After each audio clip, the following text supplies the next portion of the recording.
Hi guys, Banati here, and today it's gonna be a really serious issue that we're gonna talk about. So, if you're not from India, just a side note, the government of India has released a new bill which is called as the Cryptocurrency and the Regulation of Official Digital Currency Bill. So, in this bill, India government is trying to ban all private cryptocurrencies such as Bitcoin, Ethereum during the ongoing budget session of the Parliament in 2021. If the bill is passed, it will hamper the progress of cryptocurrencies in the Indian market. While all the details have not been released by the government and they are not cleared yet, they plan to make an official digital currency issued by the RBI which will include all the technology of the blockchain while banning all the cryptocurrencies that are presently right now. So this is not the very first time that the government is trying to ban cryptocurrencies. So back in 2018, the RBI banned all of the banks to deal or do business with any virtual currencies such as cryptocurrencies. So what it means actually is like no entity, government or private, can do business with any entity which has to do something with cryptocurrencies. So what happened was, all of the exchanges that are currently working right now, back in 2018 they could not, because firstly the user like you and me, we have to deposit fiat money, like transfer from bank to their wallet, to the exchange wallet, and then we can buy. While the bank reduced all of this because they did not allow any of the banks such as HDFC, ICI or any government banks to deal with any of the platforms that deal with virtual currencies. So they kind of try to ban the cryptocurrency aspect, but not fully. They just try to ban the centralized version of it. Like, you can't put any money into an exchange that deals with cryptocurrency. But all of the crypto exchanges filed the lawsuit against the RBI in the Supreme Court, and the Supreme Court argued to rule out the law in 2020 based on the assumption that you can't deny to do business with any entities in a democratic country such as India. Since the upliftment of the ban in 2020, there has nothing but more rise in the cryptocurrency ecosystem and the blockchain ecosystem in India. As of right now, there are more than 8 million Indian individuals that are investing, saving and earning in the global economy of the cryptocurrencies. As of the data shown by CoinGecko, the average daily traded volume of the top 4 cryptocurrencies, including at all, it has been ranged to $22.4 million as of December 16, 2020. While it has been 5-fold when you compare it to March, it was just around $4.2 million. So within just those time frame, the crypto market has 5-fold, and there is nothing more than rise in the crypto exchange in India, as well as the people investing in the whole ecosystem. While big players are also entering the market with big investment pouring into the crypto exchange and the development of the whole ecosystem.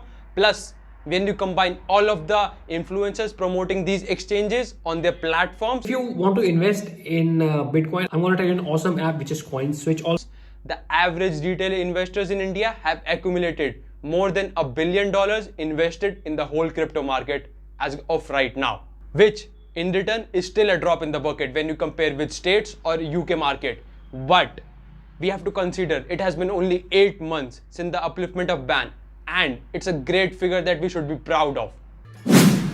Now, just to lay down some facts that the government, why they are considering to ban the cryptocurrencies, while Indian government is not the one that they're thinking, there have been many other countries that are trying to ban cryptocurrencies. But let's look at the facts, what they're considering, what actually is, and let's have an open mind while discussing this issue, because many of the times people are more restricted that the cryptocurrencies is used in many unlawful activities and these kind of stuff. But let's have an open mind and puts all of the facts straight, and anyone can have their opinion at the end.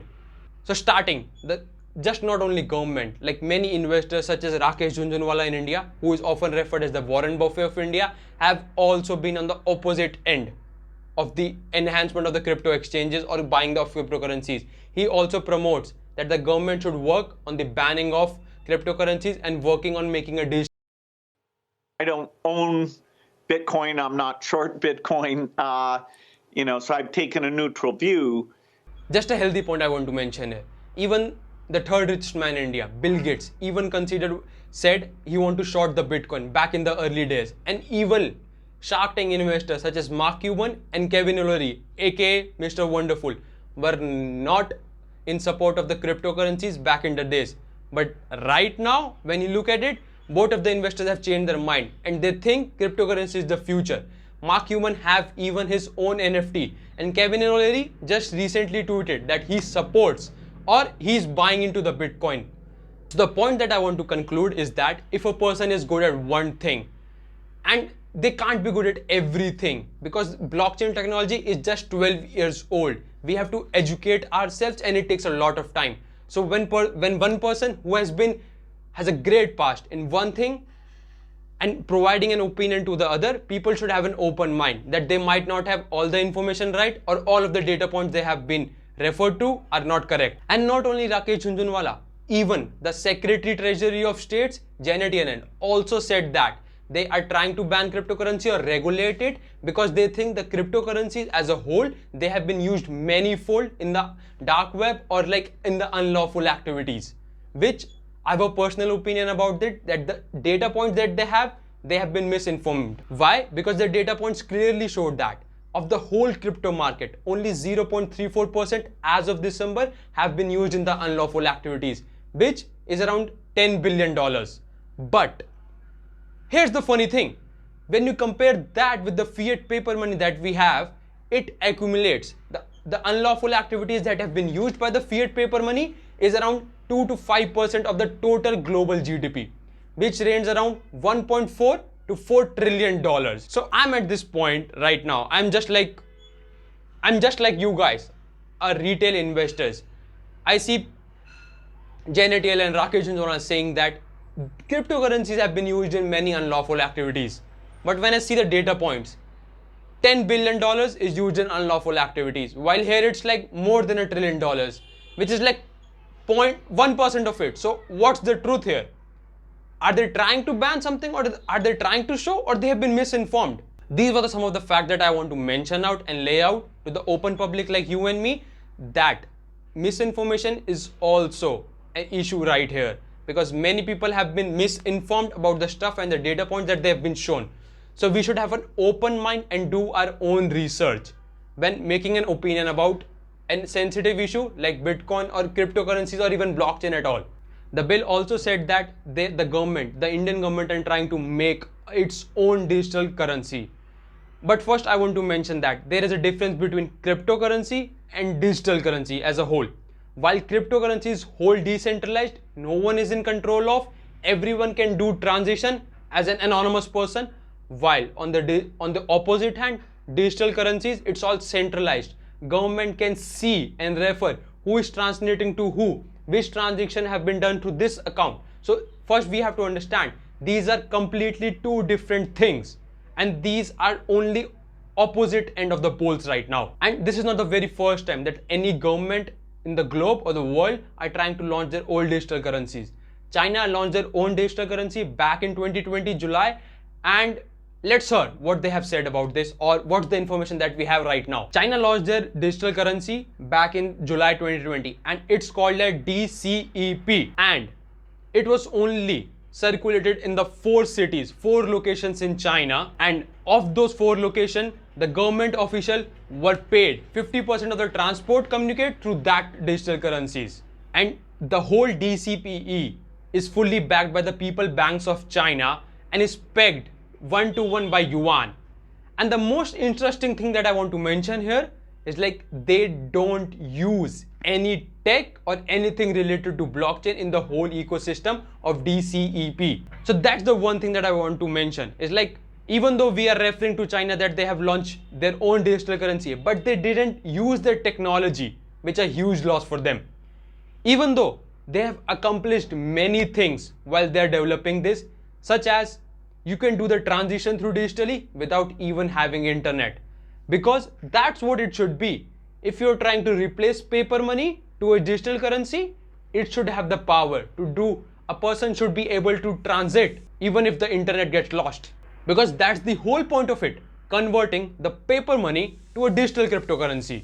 And the another thing why China did this in 2020 is because of the whole illness that was spreading. Many shopkeepers were not confident or were not feeling comfortable to handle the cash they have because of the hygiene purposes. And in doing so, it was a perfect moment for China to release their DCEP. And in doing so, they have destroyed more than $6 million of Chinese yuan.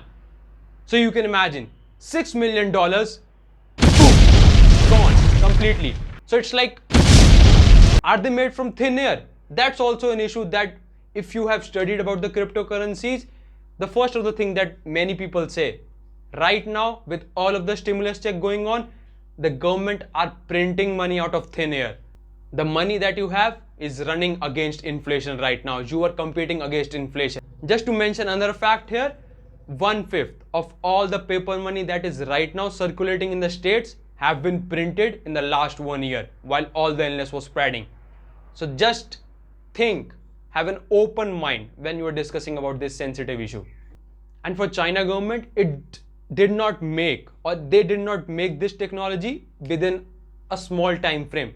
They started it back in 2017 and it took almost 4 years to develop this, and still they are not feeling very confident to make this at a national stage, or like to have transition or to pay people on a national level. They are still doing this in limited localities, which comes to the conclusion that it's going to be a difficult even for Indian government. Even we have multiple resources, many talents in the blockchain world, even though it's going to be difficult for each and every individual of the government if they want to make their own digital currency. Now let's hear the fact why it's nearly impossible for the government or any entity in the world to ban such thing which is called as cryptocurrency and Bitcoin. The very first thing that comes to the mind, Bitcoin is too big to ignore right now. It's not like a 1 million or 2 million or $1 billion market. It's a $1 trillion market right now. And if any of the government or if any of the country bans it, they will be lagging behind in the global economy. And we should consider many big names are behind it, backing and supporting it, just as Elon Musk, PayPal, Apple, Visa, MasterCard. These companies, they have implementing or they're trying to implement and indulge Bitcoin into their ecosystem of payment and transition.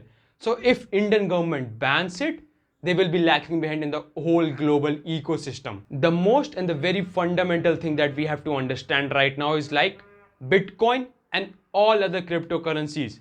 These are not like private entities. They can't be banned because it's all open source. And have you ever heard of someone banning open source? Does it look cool or does it sound good to you? I banned open source. So that's what whole cryptocurrency is. They're open source code. People are working from everywhere. People have the right, and this is all decentralized. So even if the government push the limits, what they will be do is similar to what they did back in 2018. They can ban or like they can prohibit people to trade on the exchanges, but they can ban cryptocurrencies or Bitcoin. And if you want a safer opinion, you can store all of your cryptocurrencies in a cold store wallet or in a ledger, which I'm going to talk about in my next video. So the banning of the whole perspective, so it goes out of the question because it can't be banned. It's an open source code at its very fundamental, and it's not centralized. The government can only ban the websites like TikTok. They can ban all of the servers because it was centralized. Because of its decentralized nature, it can't be banned. So that thing we should not be worried about a lot. So in the end, I just want to mention, it can't be banned on its very fundamental, but government can try to ban all of the exchanges. But if they did so, they have released the statement, they might not be banning this in an overnight. So the investors, retail investors like you and me, will have a time frame of 3 to 6 months so that we can liquidate all of the investments in the cryptocurrency exchange that we have. In the end, because I'm a huge supporter of cryptocurrency, blockchain as a whole ecosystem, I want to mention that CoinDCX, WazirX, CoinSwitch and all of the cryptocurrency exchanges right now, they are having a campaign right now. I support Bitcoin, and if you go on those platforms, you will be redirected, which are mailing to the government authorities to portray that Indian government and Indian people want Bitcoin. It's just a way to raise your voices, and I support that. And I just feel like it's a technology that would boost India at its very global stage, and it's an opportunity for us. So we should support it and stand if anyone is banning it or trying to ban or prohibit and to use it. So it's a humble request from me. If you could spend maybe a minute of your whole lifetime to support this cause. It will mean a lot and the whole ecosystem of it. So to wrap it up, I hope you have understand what the whole system or what the whole scenario is when we compare to the China's ecosystem or like whole cryptocurrency exchanges right now. I hope you have gained some of the facts that you were unaware of way before. And I hope you have an open mind and literally think, have a relaxed mind and think, is it really possible to ban cryptocurrencies or not? So yeah, with that, thank you. Have a nice day. See ya. Peace out.